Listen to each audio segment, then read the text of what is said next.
Okay, so I'm lucky enough to be able to test out a lot of keyboards. Most of the time, they don't make it on the channel because they're just plain bad for one reason or another. Usually, the ones that don't make the cut are the sub $50 keyboards. There's almost always a compromise, but that all changes today with 1STPLAYER's DK 5.0 mechanical keyboard.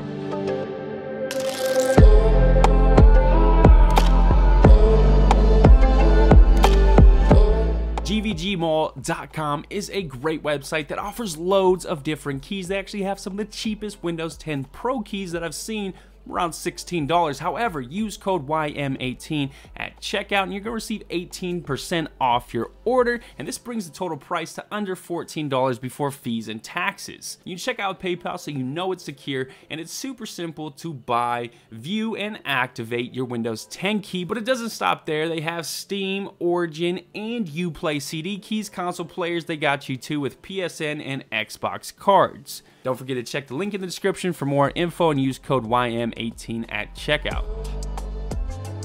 The DK 5.0 sports an all-black colorway that gives off a stealthy appearance. The design is simplified here with nothing crazy going on outside of that RGB. The stealthy appearance doesn't translate to the weight and feel. It's not a lightweight keyboard by any stretch of the imagination.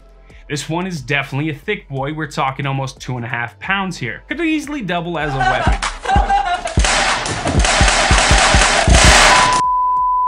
Alright, so what does translate is fantastic build quality. The front is housing one solid piece of ABS plastic that seamlessly wraps around the keyboard size.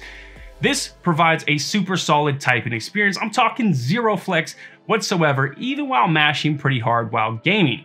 So don't let that plastic build fool you. It's every bit as sturdy as some aluminum keyboards that I've tried, and is easily one of the most well-built keyboards that I've had the pleasure of testing that's under that $50 price point.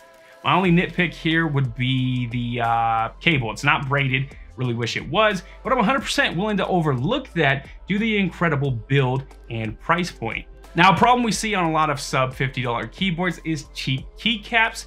Now, while these aren't PBT, they are at least double shot ABS keycaps and they feel good. Even better, they have pretty much no wobble to them. It's great to see 1STPLAYER not cheaping out here on the keycaps. I do have a complaint though, and that's with the secondary font not being backlit. It makes accessing things like your media keys in the dark just a pain in the ass, and I absolutely hate when companies do this. It's actually a rather common problem though, unfortunately. Even my Razer Blade 15 suffers from it. So underneath are some sort of Cherry MX Blue knockoffs, rated at that standard 50 million clicks, and they also feel fantastic to type on. No complaints here. Tactile, clicky, and satisfying as hell.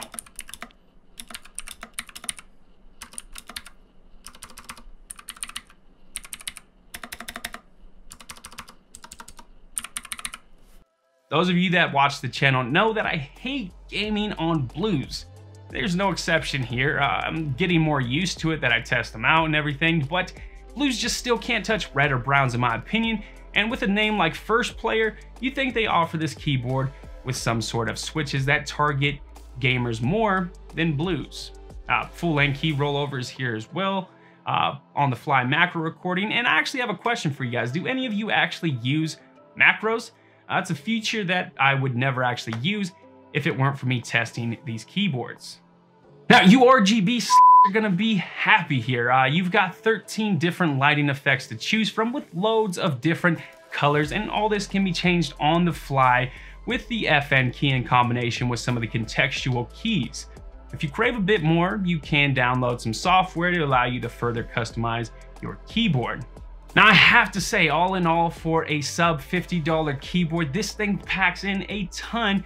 Build quality is spot on, and there's very few things to dislike about this keyboard. Of course, if you want to check it out further, links will be down in that description. Drop a like, maybe a subscribe, and I'll catch you guys in the next one.